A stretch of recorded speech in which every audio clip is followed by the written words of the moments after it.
शाण्डाकारं भुजगशयनं पद्मनाभं सुरेशं विश्वाधारं गगनसदृशं मेघवर्णं शुभाङ्गं लक्ष्मीकान्तं कमलदयनं योगिभिर्ध्यानगम्यं वन्दे विष्णुं भवयनं सर्वलोकैकनाथम्।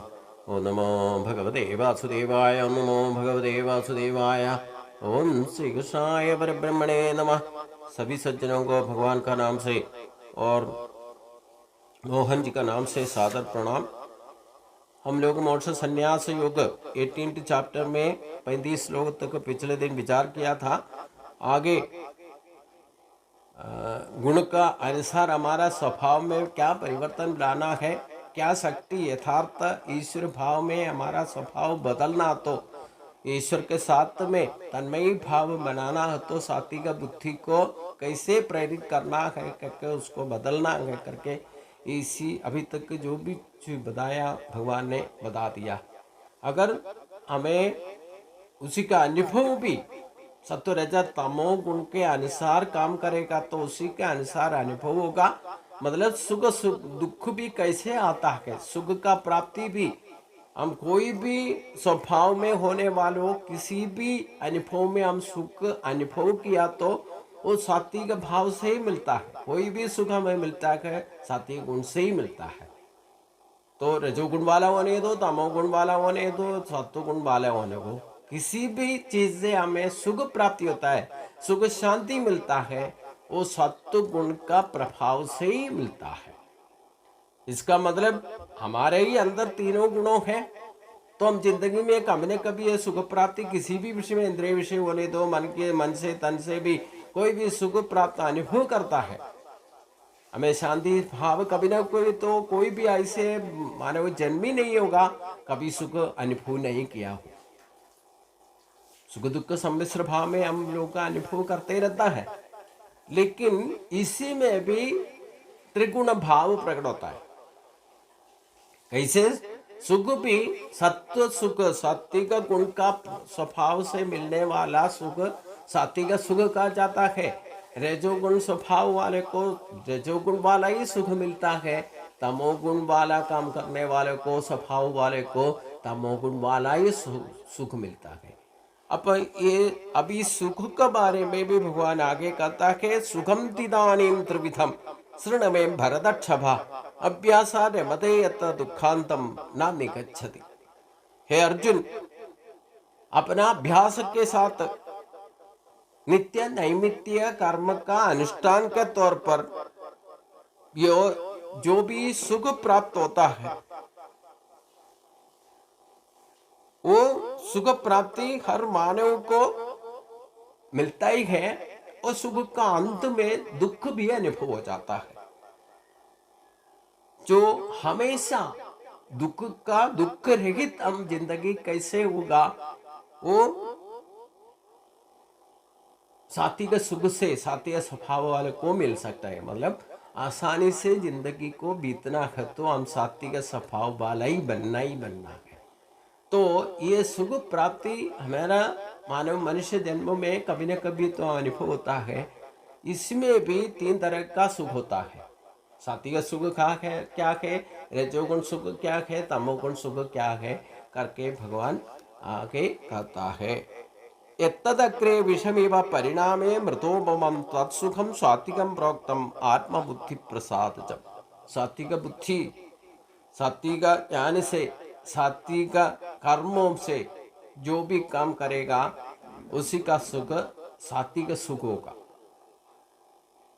लेकिन वो सात्विक सुख प्राप्ति करने के लिए यत्तदग्रे विषमेव, मतलब हमेशा शुरुआत में ही बहुत कुछ क्लेश को भुगतना पड़ेगा। वो क्लेश खत्म होने के बाद परिणामे मृतोपम तत्सुखम, जो क्लेश अनुभव करके उसके बाद सुख प्राप्ति हो जाता है, वो अमृत तुल्य हो जाता है। वो सुख जो है तत्सुखम सात्विकम प्राप्तम आत्मबुद्धि प्रसादजम। आत्मा और बुद्धि के लिए प्रसाद का तौर पर, अमृत का तौर पर जो सुख प्राप्त होगा, ये सात्विक सुख कहा जाता है। और हम सज्जन सात्विक भगवान का और या आत्मा शक्ति के अनुसार आत्मबोध से सेल्फ अवेयरनेस के साथ जो भी काम करेगा उसी से प्राप्ति होने वाला सुख जो है अमृत तुल्य हो जाएगा। तभी तो हम लोग जो आध्यात्मिक मार्ग में चलने वालों को हमेशा प्रसन्न भाव में सुख शांति से आगे। शुरुआत में तो बहुत कुछ क्लेश हम लोग को भुगतना ही पड़ेगा। भक्ति योग में भगवान बताया था क्लेशो अधिकतर से शाम अव्यक्ता सचेतसाम अव्यक्ता की गतिर दुखम देख व्यापी शरीर क्लेश भी हमें पड़ जाएगा। क्लेशो अधिकतर से क्लेश से अधिक क्लेश हम भुगतना पड़ेगा। वो विश्रम जैसे हो जाता है, लेकिन आगे जाकर के हमारा आत्मा को भी बुद्धि को भी प्रसाद बन करके जो सुख हमें प्राप्त होगा वो अमृत तुल्य होगा। मतलब वो शाश्वत शांति हमें मिल सकता है। तो हम हमेशा हम सात्विक बुद्धि से सात्विक ज्ञान से सात्विक बन करके सात्विक कर्म में लगा रहेगा। हमें अनुभव भी सात्विक सुख अनुभव होगा। वो आत्मा बुद्धि प्रसाद हो जाएगा। हमें आत्मा को भी हमारा तन से भी मन से भी सुख प्राप्ति मिलेगा। हमेशा जिंदगी में शांति बनाए रख सकता है। तो हमें डिसाइड करना है हम कौन सा सुख प्राप्ति चाहता है, उसी के अनुसार हम स्वभाव बदलना है। हम सात्विक कर्म में लगे रहेगा तो हमें सात्विक सुख मिलेगा, उसमें कोई संदेह नहीं।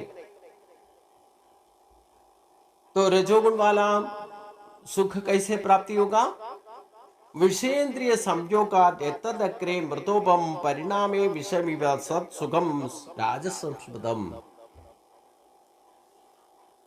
शुरुआत में अमृत जैसे होगा। वो कैसे होगा? बाह्य विषयों के साथ इंद्रिय संबंधित भोग सुख इष्ट भोग के लिए हम जो कुछ भी करेगा वो उसी से भोग सुख इंद्रिय विषयों से होने दो, कर्म इंद्रियों के साथ होने दो। हमें शुरुआत में अमृत जैसे होगा, मीठा जैसे होगा, बाद में परिणाम में विषमिगा, उसके बाद उसका क्लेश पड़ जाएगा, विषम जैसे हो जाएगा, जहर जैसे हो जाएगा। शुरुआत में अमृत जैसे रहेगा, बाद में दुखी पड़ जाएगा, क्लेश में पड़ जाएगा, वो शरीर क्लेश भी पड़ जाएगा। तत्सुखम राजसंस्पदम। वैसे सुखानुभव होता तो वो कौन सा सुख होगा? रजोगुण वाला सुख होगा। मतलब शुरुआत में हमें अमृत जैसे रहेगा, जैसे कीर पीता है शुरुआत में मीठा रहेगा, लेकिन आगे जाकर के दिक्कत पड़ जाएगा, शरीर क्लेश पड़ जाएगा।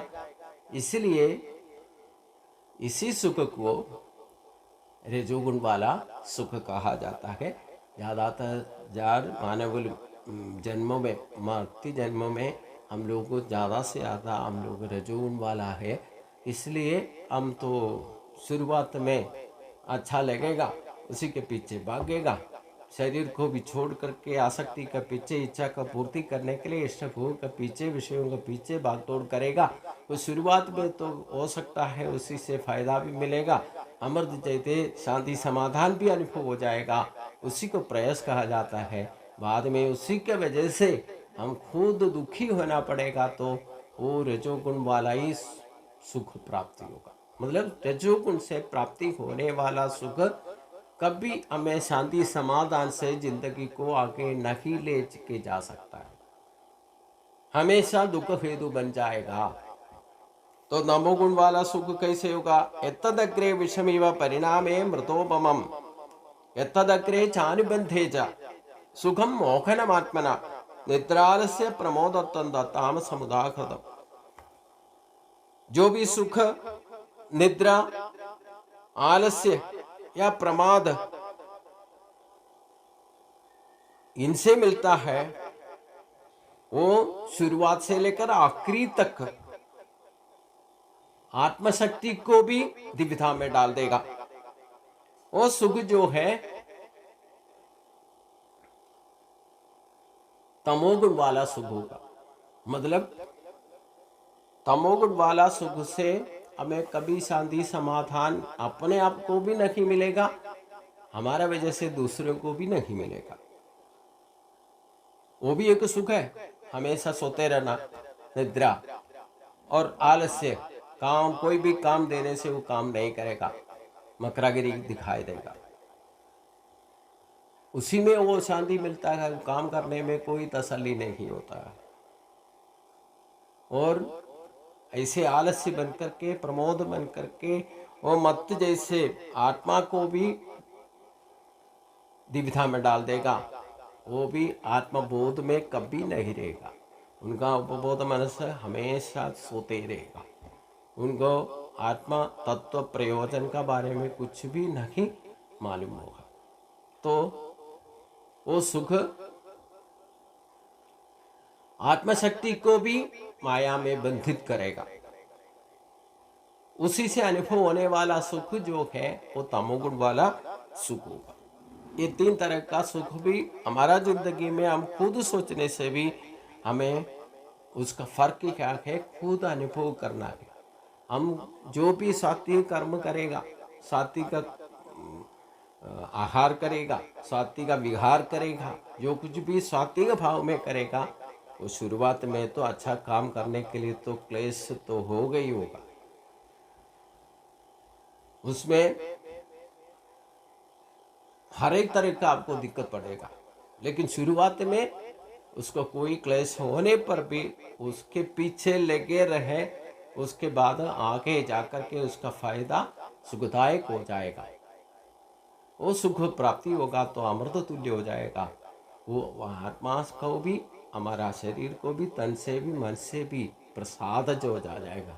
इसलिए सात्विक बुद्धि हम लोग हासिल करना है। सात्विक बुद्धि से, सात्विक धैर्य से, सात्विक कर्मों में सात्विक ज्ञानी बनना है, तभी हमें सुख भी, शाश्वत शांति मिल सकता है।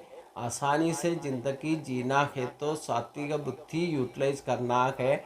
वो करने वाला मानव को हमेशा जिंदगी अमृत तुल्य हो जाएगा, उसमें शाश्वत शांति मिल सकता है, उसमें कोई संदेह नहीं है। हम सात्विक बुद्धि सुबेरे बना करके हम कोई भी काम में लेकर रखो, उसी से आपको सुख शांति मिलेगा ही मिलेगा। हम खुद भी डिस्टर्ब नहीं होना, दूसरे को कभी भी डिस्टर्ब नहीं करना, तन से भी मन से भी, तो वही आसानी जिंदगी है। ये जीवन मुक्ति भाव में ये सब कुछ छोड़कर, ये दुनिया में सब कुछ छोड़ करके जाने का जरूरत नहीं। हम जो कुछ भी करते हो हमारे लिए भी, दूसरों के लिए भी कोई भी दिक्कत दुविधा में नहीं डालना है। ऐसे काम करेगा तो उसका प्राप्ति, सुख प्राप्ति भी आत्मा को भी और शुद्ध परम शुद्ध बना देगा। आत्मा शांति का अनुभव आनंद होता है, उसका सुख भी और दुख भी नहीं अनुभव, ये परिवर्तित होते हैं, परिणाम होते रहता है, लेकिन आनंद कभी खत्म नहीं होता है, वो कभी कभी नाश नहीं होता है। वो आत्मानंद बनना ही है जीवन मुक्त भाव। जीवन का सबसे हमें बंधन में डालने वाला ये रजोगुण वाला या तमोगुण वाला सुख के पीछे हम भागते रहेगा तो हमें कभी शाश्वत शांति समाधान नहीं मिलेगा। इसलिए हमेशा याद रखना, हमारा स्वभाव सात्विक स्वभाव बनना है। एक टाइम में हम ब्रह्मचारी बन करके एक गुणों को, तीनों गुणों को जीतना है, तभी हमें आत्म साक्षात्कार, परमात्मा साक्षात्कार हो सकता है। हम जहाँ से भगवान के पास से आया तो हम सत्व शुद्धि बुद्धि के साथ ही आया है, कोई सत्व शुद्धि बुद्धि बना करके ही भगवान का तन्मय भाव में विलय हो सकता है, उसमें कोई संदेह नहीं। इसलिए ये सत्व रज तमो गुण का बारे में भगवान ने जो कुछ भी मोक्ष संन्यास युग में अभी तक बताया, उसी को हम हासिल करने का कोशिश करना, केवल सात्विक मार्ग में हमारा स्वभाव में बदल डालना है, तभी हम ठीक तरह से सात्विक सुख का अनुभव कर सकता है। सात्विक सुख प्राप्ति जब होगा, उसी से हमारे तन से भी मन से भी परम शांति का अनुभव होगा। उसी को आत्मा आनंद कहते हैं, उसी को ब्रह्मानंद कहते हैं। इसी को ही भगवान ने 15वां अध्याय में पदम अव्ययम तत् बोला था। ब्रह्मानमोखा जितसंग दोष अध्यात्म नित्या विनिवर्तकामका द्वंद्वैर विमुक्ता सुख दुख संचय गच्छन्ति मूढ़ा पदम अव्ययम तत्। तो ब्राह्मण होने दो, क्षत्रिय होने दो, वैश्य होने दो, शूद्र होने दो, उनका स्वभाव क्या है, वो स्वभाव का सात्विक स्वभाव वाला क्या बनेगा और उनका परिणाम क्या होगा, कैसे काम करेगा, उसका स्वभाव के अनुसार चतुर्वर्ण के बारे में भगवान ने पिछले अध्याय में कहा जाता है। प्रकाश करके 6वां अध्याय में अवतार तत्व जब बोला था, चतुर्वर्ण्यम मया सृष्टम गुण कर्म विभागसा भगवान ने बताया था। उसी के बारे में आगे ये सत्व रजत तमो गुण का अनुसार कौन मानव जन्म में आ जाता है, कौन ब्राह्मण स्वभाव में ब्राह्मण कुल में कैसे जन्म होगा, क्षत्रिय कुल में जन्म कैसे होगा, या वैश्य कैसे बनेगा, शूद्र कैसे बनेगा, उसका स्वभाव के बारे में, स्वभाव क्या होना चाहिए करके, क्या करने से क्या स्वभाव होगा, इसका फर्क क्या है, उसी के बारे में भगवान आगे कहते हैं। ततस्त्वी पृथ्व्याम च देवी देवेषु वा पुनः सत्वं प्रकृति मुक्तम यदेव सर्वगुण। हे अर्जुन, इसी प्रकृति में प्रकट होने वाला ये 3 गुणों को अनुसार मिलजुल के सभी मानव का स्वभाव में ये तीनों गुणों को प्रभाव होता ही होता है। ये केवल मानव का नहीं है, इसी प्रकृति में 84 लोग जीवन का जन्म लिया है। तो सूर्य चंद्रादि नक्षत्र गुण होने तो इसी दुनिया में जो कुछ भी प्राणी पैदा हुआ तो सत्व रज तमो गुण का प्रभावित है, इनको जिंदगी जी सकता है। सृष्टि स्थिति लय भी, ये अवस्थात्रय भी ये गुणत्रय का प्रभाव है। तो इसी से कोई भी मुक्त नहीं है।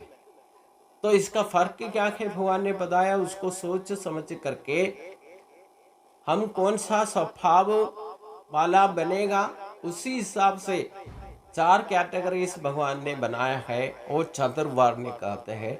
ये जाति मत के साथ आजकल का जो भी जाति भाद का मतभेद होते रहता है, उसका जाति का जन्म से कोई संबंध नहीं है।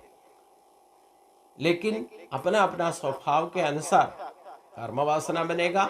जो कर्म वासना के अनुसार, जो कर्म का अनुसार जो 4 कैटेगरी भगवान ने बनाया है, वही चतुर्वर्णी कहते हैं। इसी को तीनों गुणों को प्रभाव के हिसाब से 4 गुणों के मिश्र भाव प्रकट होता है। तो ब्राह्मण कैसे बनेगा, क्षत्रिय कैसे बनेगा, या वैश्य कैसे होगा और शूद्र कैसे होगा करके क्लियर कट हम थोड़ा सा हमारा सोच विचार में ठीक तरह से गहन रूप से इसी विषय को हम सोच विचार करने के हमें पता चल जाएगा। जो सात्विक गुण तीनों गुण होगा, अब ब्राह्मण होने दो, क्षत्रिय होने दो, वैश्य होने दो, या सूर्य चंद्र नक्षत्र गुण होने दो, इसी दुनिया में जन्म लिया है, जो भी है सृष्टि का व्यवहार में संबंधित ये सत्व रज तमो गुण यही मूल प्रकृति कहते हैं। 24 खड़ग के बारे में भगवान ने शरीर शास्त्र के या प्रकृति का शास्त्र के बारे में बताया था, उसमें बताया गया है। इसमें इसी से कोई भी मुक्त नहीं है। मतलब सत्व रज तमो गुण का प्रभाव से ये 4 कैटेगरी भगवान ने बनाया। ये कैसे बना है, जिसका भी स्वभाव में प्रकट स्वभाव जो होगा, सबसे परसेंटेज कौन सा गुण होगा, उसी के अनुसार ही उसका कुल बदल जाएगा। मतलब सत्व रज तमो गुण का प्रभाव सभी मानव के पास है, या हमारा ही में हम खुद हमारा शरीर का हमारा स्वभाव के अनुसार हम इसको कैटेगराइज कर सकता है। अगर किसका स्वभाव में सत्वगुण का प्रभाव ज्यादा है, बाकी दोनों गुण सपोर्ट का तौर पर होगा। सत्वगुण जो ज़्यादा होगा उसके साथ में रजोगुण और तमोगुण का प्रभाव होता है। मतलब सत्वगुण पहले का तौर पर और दूसरी बार रजोगुण, तीसरा स्थान पर तमोगुण रहेगा, वो आत्मा जरूर ब्राह्मण कुल में जन्म हो जाएगा। और दूसरा कैटेगरी क्षत्रिय है। क्षत्रिय के लिए रजोगुण पहले तौर पर आएगा, दूसरे स्थान पर सत्वगुण होगा, तीसरा स्थान पर उसका स्वभाव में तमोगुण हो जाएगा। वो मानव जरूर क्षत्रिय कुल में जन्म हो जाएगा। और रजोगुण पहले रहेगा, दूसरे स्थान पर तमोगुण रहेगा, तीसरा स्थान पर जो सत्वगुण प्रभाव का प्रचोदित होगा वो वैश्य कुल में जन्म होगा। और जिसका स्वभाव में तमोगुण पहले आएगा, दूसरे स्थान पर रजोगुण होगा, तीसरा स्थान पर सत्वगुण होगा, वो शूद्र कुल में जन्म हो जाएगा। ये 4 कैटेगरी है। आजकल भी इसी हिसाब से ये मानव लोग जन्म लेता है। इसमें कोई संदेह नहीं है। व्यवस्थित ईश्वर का बनाया हुआ है, इसको कोई चेंज नहीं कर सकता है। एक बार और बताता हूं, सत्वगुण पहले तौर पर, रजोगुण दूसरे तौर पर, तीसरा स्थान पर तमोगुण जो भी स्वभाव में पड़ेगा वो ब्राह्मण कुल में जन्म हो जाएगा, वो ब्राह्मण का कैटेगरी में आ जाएगा। और रजोगुण पहले रहेगा, दूसरा स्थान पर सत्वगुण होगा, तीसरा स्थान पर तमोगुण पड़ेगा और जरूर क्षत्रिय कुल में जन्म होगा। और रजोगुण पहले रहेगा, दूसरा स्थान पर तमोगुण होगा, तीसरा स्थान पर स्वभाव में सात्विक गुण होगा, वो वैश्य बन जाएगा, वैश्य कुल में जन्म होगा।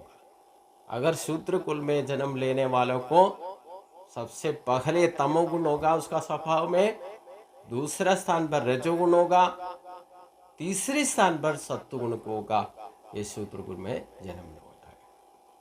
हम लोग जब भी जन्म लेते हैं, कितना बार भी जन्म लेते आते हैं, हम जीते ही हमारा स्वभाव सत्वगुण प्रभावित होने पर हम जरूर ब्रह्मज्ञानी बनेगा। ब्राह्मण बोलने से, केवल एक कुल में जन्म लेकर के जनेऊ डालने से, उपनयन कर्म या पूजादि कर्म करने वाला ब्राह्मण नहीं कहा जा सकता। यथार्थ ब्राह्मण बोलने से ब्रह्मज्ञानी बनना है, उसी को ब्राह्मण कहते हैं। तो वो सात्विक बुद्धि वाला होगा, वो सात्विक कर्म करने वाला होगा। उसका फर्क ही क्या है, कैसे कैसे उनका स्वभाव में फर्क पड़ेगा, कर्म वासना और जन्म वासना कर्म कैसे फर्क होगा, उसी के हिसाब से भगवान विस्तार रूप से आगे बताएगा। कैसे ब्राह्मण होगा, ब्राह्मण का स्वभाव क्या होना चाहिए, क्षत्रिय का स्वभाव क्या होना चाहिए, वैश्य का स्वभाव क्या होगा, शूद्र का स्वभाव क्या है, उसके बारे में भगवान विस्तार रूप से आगे बता देगा। वो अगले दिन में हम सोचेंगे। सभी को नमस्कार।